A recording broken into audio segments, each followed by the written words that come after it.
Hey guys, so for this video, tuturuan ko kayo kung paano mag-link ng inyong Loyalty Card Plus sa inyong virtual pag-ibig. So basically, magla-login lang kayo sa inyong virtual pag-ibig website. Ayan. So, ayan.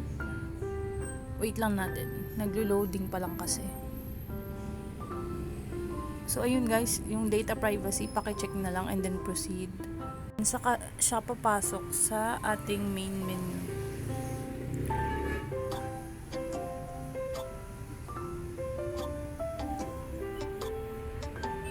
So, virtual pag-ibig for members. And then, ayan. Lalabas na ang ating login. So, ayan pala, meron pa rin data privacy. Then, you have to proceed lang. And then, login sa baba. So, continue. And then, papasok na tayo guys sa ating pinaka-login. Yan. So, andyan po sa left side, ay makikita nyo po ang mga menu na pwedeng i-click. Kagaya ng announcements, news, ang ating products na regular and MP2. Ayan.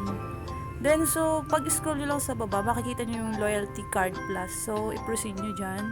And then, and pong button sa gilid, sa right side, your link Loyalty Card Plus account.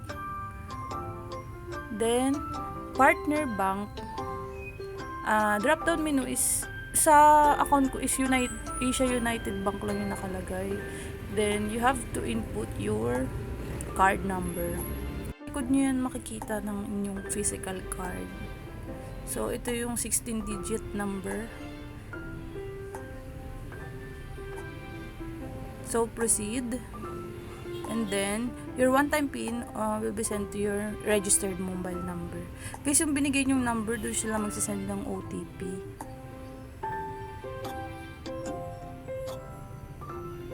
Ayan.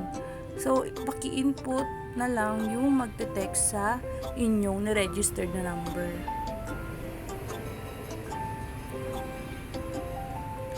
So, at this moment, tinitingnan ko na yung cellphone ko yan kung may OTP na. And then, siguro natagalan lang ng mga ilang minutes.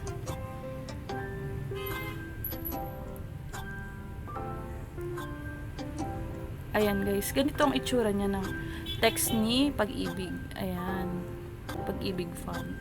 Yung 4-digit, yun yung ilalagay nyo sa OTP code. Then, proceed. Okay. Ayan, nakalink na agad. So, kapag pinindot mo yung view, transaction, kasi sa akin wala pang nakalagay na transaction kasi wala pa naman akong loan.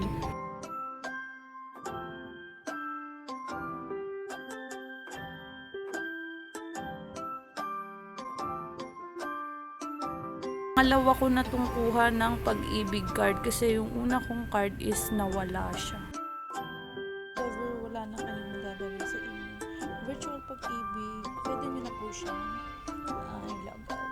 So guys, thank you for watching this video. Sana nakatulong po.